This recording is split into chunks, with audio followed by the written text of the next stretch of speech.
احنا كده بدأنا اللايف.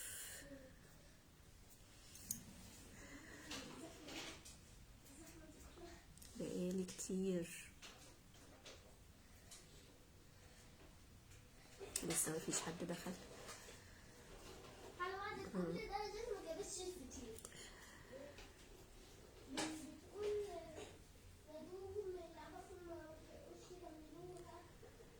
يا أهل الفيسبوك،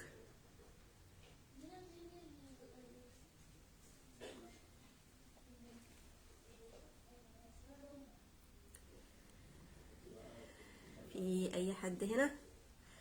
أهو واحد. وحشتوني وحشتوني وحشتوني. ايه الأخبار؟ طمنوني على الصوت والصورة.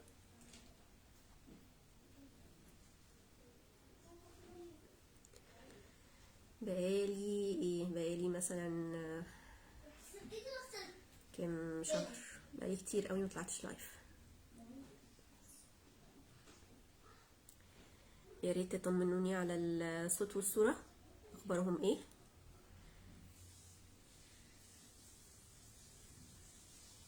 جايين نتناقش سوا النهاردة في موضوع مهم. حلو، موضوع شيق يعني. ايه الاخبار الناس اللي دخلت؟ طمنوني على الصوت والصورة، اخبارهم ايه؟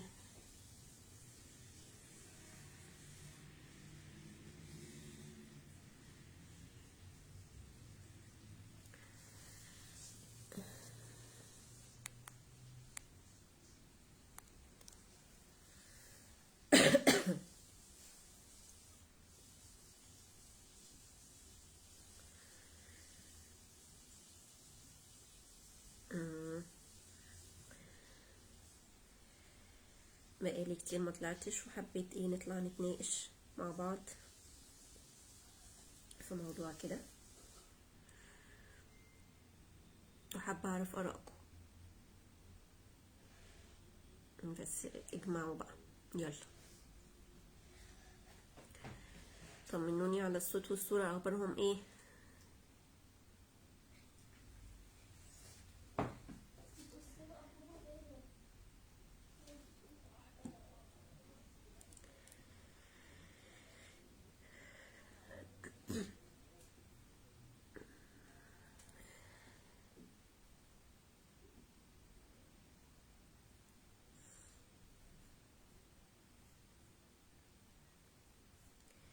anybody here؟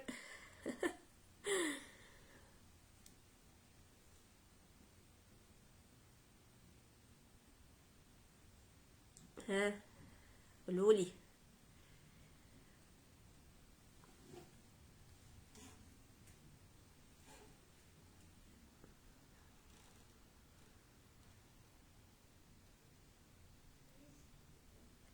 تمام تمام يا جوجو، الصوت والصورة تمام، اوكي. طيب، اولا وحشتوني جدا جدا جدا، وحشتني اللايفات معاكم، و بقالي كتير جدا ما طلعتش لايف، وكل ما اقول ايه هطلع يرجع اكسل بقى يحصل حاجة يعني. بعدين قلت لا، النهاردة هطلع لايف بقى، نطلع نتكلم على موضوع الزعل ده. ايه اخبار، نشوف ايه اخبار موضوع الزعل ده. من كام يوم كده كتبت بوست على ان انا كنت شفت لايف لزوج وزوجة يعني، وكانوا بيتكلموا على ان الزوجة كان في حاجة مضايقاها، كان في حدث حصل وكان مضايقها، وهي لما بتزعل بتحب ان هي تاخد وقتها في الزعل، ما مش يعني ما بتحبش حد يضغط عليها انه يخرجها من الزعل بالعافية يعني. فالزوج كان ليه رأي تاني. الزوج كان شايف انه لأ، انه انا مش بحب اشوفها زعلانة، وده واجب عليا ان انا اخرجها من الزعل اللي هي فيه ده بأي طريقة يعني. المهم ان هي ما تبقاش زعلانة، ما تفضلش قاعدة متضايقة وزعلانة. وكان الحوار كله تقريبا في اللايف على النقطة دي، ان هي لا، هي فاهمة انه هو مش بيحب يشوفها زعلانة وكل ده، بس هي وقت الزعل بتبقى عايزة يعني تنفرد بنفسها، هي اللي تخرج نفسها من الزعل بنفسها، يعني محدش يخرجها من الزعل ده يعني. هي اللي تبقى يعني تاخد وقتها، وهي بتعرف تخرج نفسها من الزعل ده، ومش عايزة حد يضغط عليها انه يخرجها من الزعل ده بالعافية، او ان هي يعني ايه، ما تفضلش متضايقة كتير، ما تفضلش زعلانة كتير وكده. الزوج كان بيقول انه لا، انه يعني لا، يعني مدى قوة العلاقة بتبان في الحاجات اللي زي كده، ان احنا ما نسيبش بعض زعلانين.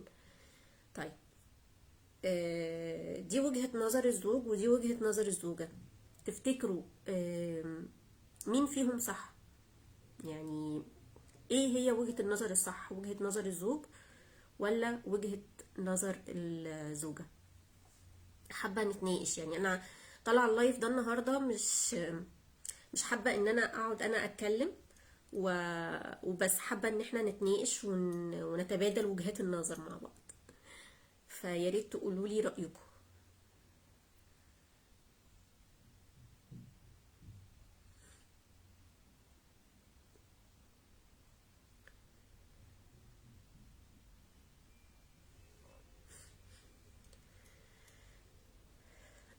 طبعا انا لما كتبت البوست كان في كومنتات، يعني من ضمن الكومنتات اللي كانت على البوست انه في حد علق وقال انه ان احنا مختلفين، وانه لازم نعرف نبقى من البداية عارفين ان احنا الاختلاف فين.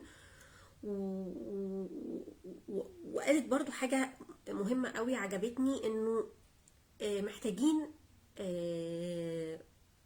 في بداية علاقتنا نسأل بعض، هو انت لما بتكون زعلان بتبقى مستني مني ايه او محتاج مني ايه؟ انتوا ايه رأيكم في الكلام ده؟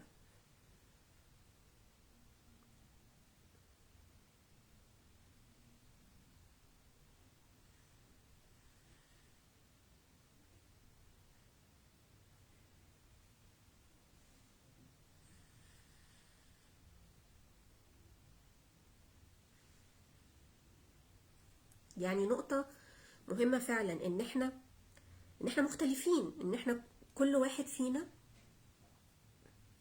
ليه طبيعة نفسية مختلفة، ليه بيئة نشأ فيها مختلفة عن بيئة الشخص الآخر، ليه طريقة تفكير مختلفة. آه، رانيا رشوان، لازم كل واحد يفهم احتياجات الآخر حتى في الزعل. صح، صح، صح يا رانيا. احمد ابو العز، تعاطف صادق. حلو التعبير ده، تعاطف صادق، برافو والله.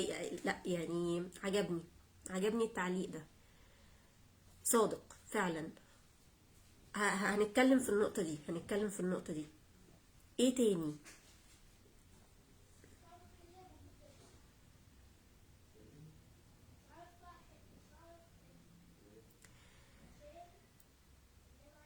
تمام. يبقى فعلا احنا محتاجين ان احنا كل واحد احتياجاته ايه من الاخر، زي ما رانيا قالت كده، في العموم وفي وقت الزعل. لانه احنا في وقت الزعل كل واحد بيزعل بشكل مختلف، بيبقى ليه طريقة زعل مختلفة، آه، بيبقى محتاج وقت الزعل حاجات مختلفة عن الآخر، فما ينفعش أثبتها، ما ينفعش أقول لأ وقت الزعل لازم يحصل كذا كذا كذا كذا. لا خالص، مفيش قاعدة. في في شخصيات، في شخصية الزوج وفي شخصية الزوجة، محتاجين كل واحد مننا يفهم. اعطائي فرص للهدوء، جميل. احمد ابو العز بيقول اعطائي فرص للهدوء، حلو. ما هو ده بقى الفكرة. مثلا انا دلوقتي لما بزعل ببقى محتاجة انه اتساب لوحدي، ببقى محتاجة انه محدش يضغط عليا انه اخرج من الزعل اللي انا فيه دلوقتي. يعني ببقى محتاجة ان انا تسيبني اهدى، وبعد كده هبقى كويسة. مثلا انا لما بزعل ببقى محتاج ان انت تيجي تطبطب عليا، ببقى محتاج ان انت تيجي وتحاول تخرجني من اللي انا، من الزعل اللي انا فيه ده، وتهزر معايا. ففي اختلاف اهو. فده مش قاعدة، مش حاجة ثابتة، بتختلف باختلاف الشخصيات. عشان كده لازم من اهم المهارات اللي محتاجين نتعلمها في العلاقات، انه انا كزوج لازم افهم زوجتي بتبقى محتاجة مني ايه وقت الزعل، وانا كزوجة لازم افهم زوجي بيبقى محتاج مني ايه وقت الزعل. رانيا بتقول وفي ناس مش بتحب تتساب وتحس ان ده اهمال وعدم مراعاة لمشاعري. برافو برافو يا رانيا، صح، ما ده اللي انا كنت لسه بقوله. في حد تاني ممكن يبقى شايف انه انت لما تسيبني، وده كان رأي الزوج على فكرة، فهو الزوج بيبقى عايز كده. يعني في اللايف اللي انا كنت شفته كنت بحكي لكم عليه ده، هو كان شايف كده، دي كانت وجهة نظره، انه ازاي اسيبك انا كده، ده اهمال، ده يعتبر اهمال، ان انا لو سبتك زعلانه بالشكل ده فانا كده ابقى ده اهمال. فالنقطه هنا بقى الزوجه المفروض تاخد بالها انه زوجها في الزعل بيبقى عايز ما يتسابش، بيبقى عايز ان انت كزوجه تخرجيه من الزعل اللي هو فيه. وائل، وائل زوجي انا عندي يمكن قناعه بحاول اتغلب عليها. طب يا ريت تقولها لنا يا وائل.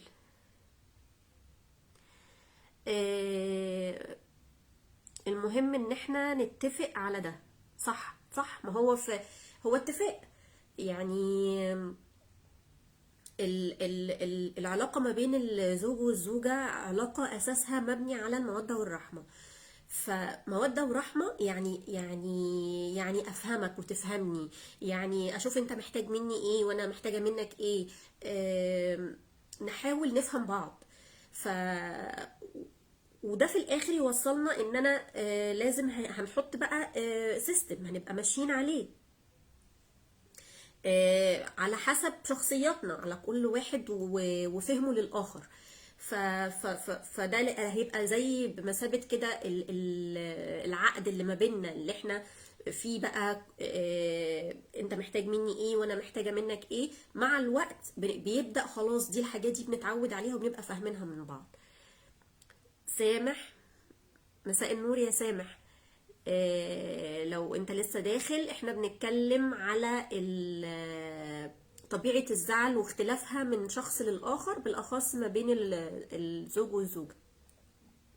وائل بيقول اني لما بيحصل زعل ببقى حابب أصالح، بس بحس ان ده ضعف لما ببدأ بالصلح، او بمعنى اني لو بدأت بالصلح فده بالنسبة لي بيبان ان ده اعتراف مني اني انا اللي غلطان. مادام بدأت بالصلح، عارف ان ده غلط، بحاول اتغلب عليه، بس اقصد اكيد في ناس كتير كده. صح صح صح يا وائل. وانا شهادتي مجروحة، انا مش هعرف اتكلم انا شهادتي مجروحة. فلا انت بتتكلم صح، ناس كتير كده فعلا، فعلا في ناس كتير. ما هو القناعات دي هي اللي مودينا في ده ف... فهو دي بقى انا محتاج ابقى عارفها، ابقى فاهمها، ان انا عندي قناعات، ان انا وارد يبقى عندي قناعات مش مظبوطه، محتاج ان انا اظبطها، وبعد كده ابدا اشوف بقى ايه الخطوات اللي ممكن تتاخد بعد كده. رانيا بتقول لا طبعا، ده الرسول قال خيركم من يبدأ بالسلام. صح يا رانيا، بس هو انت وائل يقصد ايه؟ وائل يقصد هو عارف ان ده مش صح، عارف انه اللي هو بيتكلم فيه ده مش صح، بس دي قناعة. يعني دي قناعة كانت عنده. فالفكرة ايه في القناعة؟ الفكرة ان احنا لما بيبقى عندنا قناعات ما من واحنا صغيرين، بتولد لنا افكار بشكل لا واعي وبشكل لا ارادي، والافكار دي هي اللي بناء عليها بيتولد مشاعر وسلوك.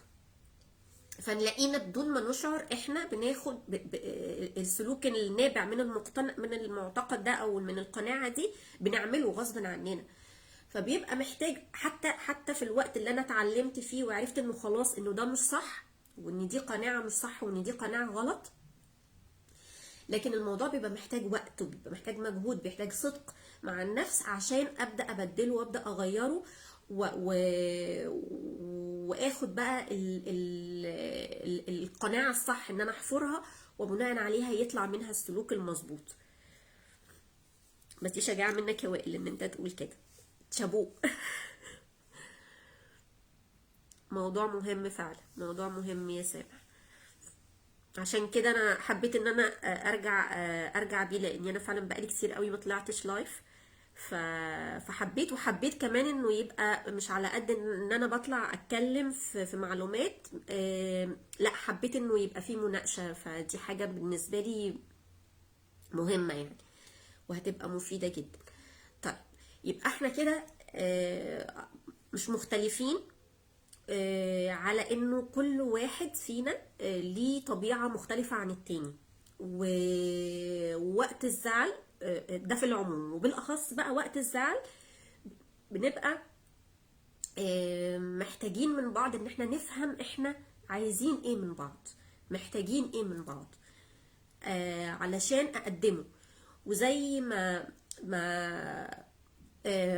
استاذ احمد قال انه يبقى تعاطف صادق. فالمصطلح ده على فكرة عميق جدا، يعني فكرة تعاطف صادق اللي هو الفكرة مش انه انا مش عايزك تبقى زعلان وخلاص، محتاج دعم تقدير الذات، محتاج تدعم تقدير الذات، صح. فعايزة ارجع للنقطة اللي هي تعاطف صادق.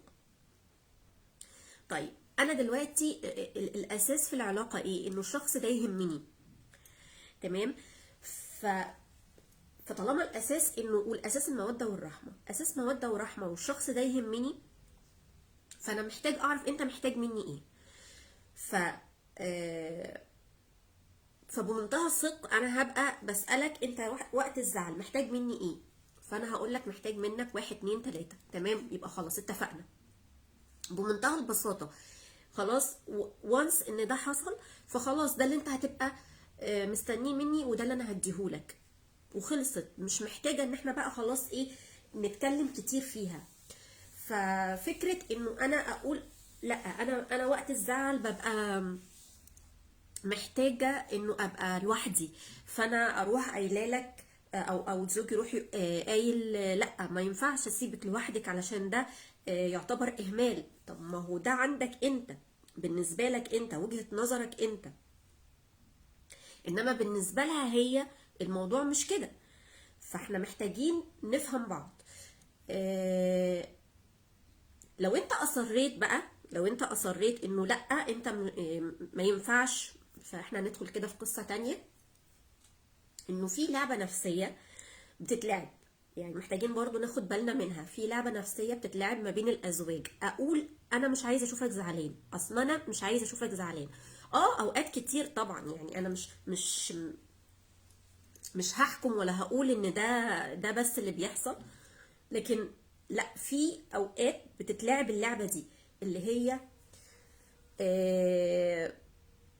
اقول لك انا مش عايزه اشوفك زعلان، واحاول ابقى عايزه اخرجك من اللي انت فيه. لما الموضوع يبقى زياده عن اللزوم واوفر، فده بيعكس حاجه تانية، بيعكس ان انت كشخص مش مستحمل الزعل من الطرف الاخر، او مش مستحمل الحالة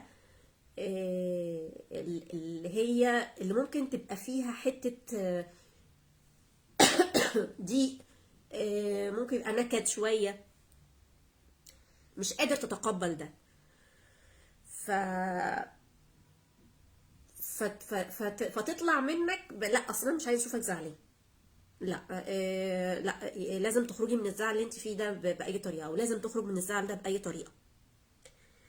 فلما الموضوع ده يبقى اوفر وزياده عن اللزوم، ناخد بالنا انه ده معناه انه في حاجه في العمق، او ده بيعكس حاجه نفسيه فيك انت كشخص، ان انت مش قادر تستحمل او تتقبل التقلبات المزاجيه لشريك حياتك او للطرف الاخر، ومحتاج ان انت تعود نفسك وتدرب نفسك على ان انت تتقبل ده. فلانه احنا بشر و... وطبيعي ان احنا مش هنبقى طول الخط سعداء ومبسوطين. يعني طبيعي ان احنا هيجي علينا اوقات يبقى فيها لحظات حزن، يبقى فيها لحظات ضيق،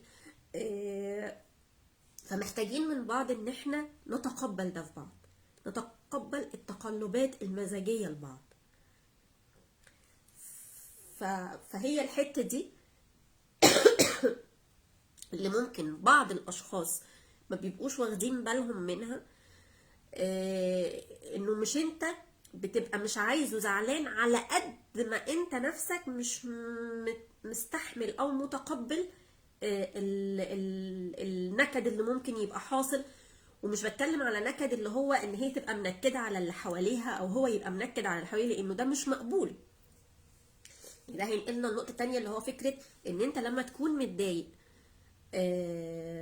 او حاجه مزعلاك او مضايقاك، ده مش مبرر ابدا ان انت تنكد على اللي حواليك. لكن انت من حقك ان انت تتضايق، ومن حقك ان انت تزعل، ومن حقك ان انت تاخد وقتك في الضيق والزعل. و...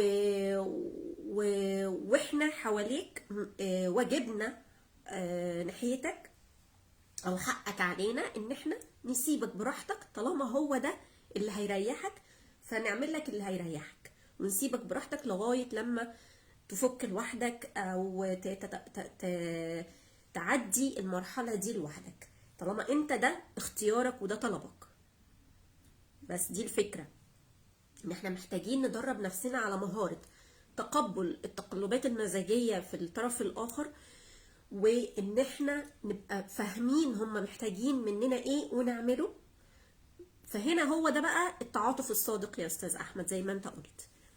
الاحتواء، طبعا الاحتواء ما هو ده يعتبر نوع من انواع الاحتواء، اللي هو فكرة انه انا اقدر اللي قدامي يبقى في حاجة مضايقاه، وابقى متقبل انه انه هو متضايق شوية، انه في حاجة مضايقاه، انه يعني مش قادر يكون على طبيعته دلوقتي، محتاج ياخد وقته، محتاج ان هو ينفرد بنفسه.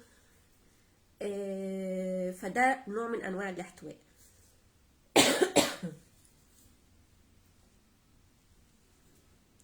حلو قوي، جميل.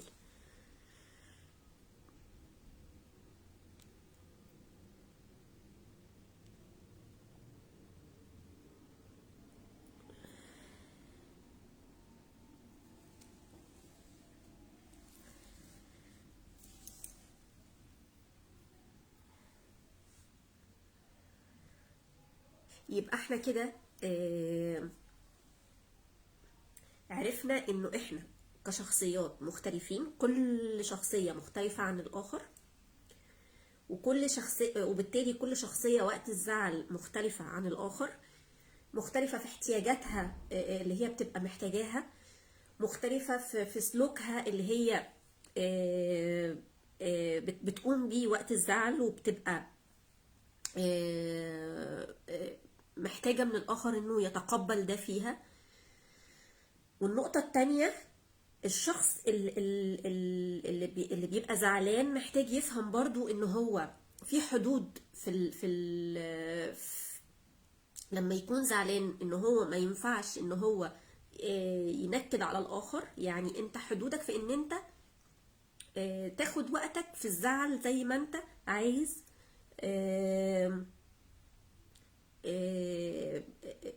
لو انت بتحب، يعني طبيعة شخصيتك ان انت بتبقى محتاج ان انت تنفرد بنفسك لغاية لما تخرج من الزعل ده، فده حقك على اللي حواليك انه يكون متقبل ويدوك ده. النقطة التانية ان احنا برضو محتاجين ان احنا ناخد بالنا من لعبة نفسية بنلعبها اوقات مع بعض، ان احنا نبقى بنقول انا مش عايزة اشوفك زعلان، بس في نفس الوقت مش يعني، بس في العمق هي مش كده. هي آه، انا مش مستحمل ان انت تبقى، او مش ان انت مش مستحمل يبقى في جو ضيق كده في البيت، مش قادره اتقبل التقلبات المزاجيه دي، او ان انت تبقى متضايق. انا متعود ان انا اشوفك على طول مبسوط، او متعود ان انت دايما بتضحك وبتضحكنا وعامل جو بهجه في البيت وكده. فده اللي انا متعوده منك، مش عايز حاجه تانية غير كده، مش عايز اشوف حاجه تانية غير كده. انك تاخد بايدي لبر الامان باحترام احتياجاتي. صح، ان احنا نحترم احتياجات بعض. في الاخر هي احنا هناخد مين اللي هناخده لبر الامان؟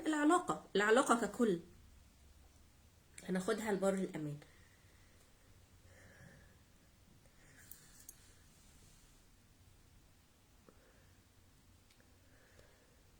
تمام.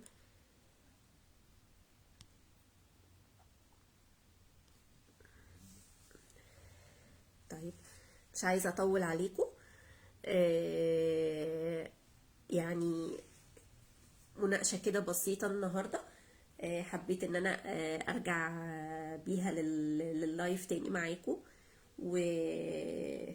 وان شاء الله يبقى الفترة اللي جاية كده لايفات اكتر، ابدأ ارجع لللايفات تاني. لاني انا ببقى مبسوطة لما بطلع لايف معاكم، خصوصا لما بيبقى في مناقشة كده ما بيننا. دي حاجات تساعدني جدا. فأتمنى انه يكون الكلام النهاردة كان مفيد، واشوفكم على خير يا رب ان شاء الله اللايف اللي جاي. سلام.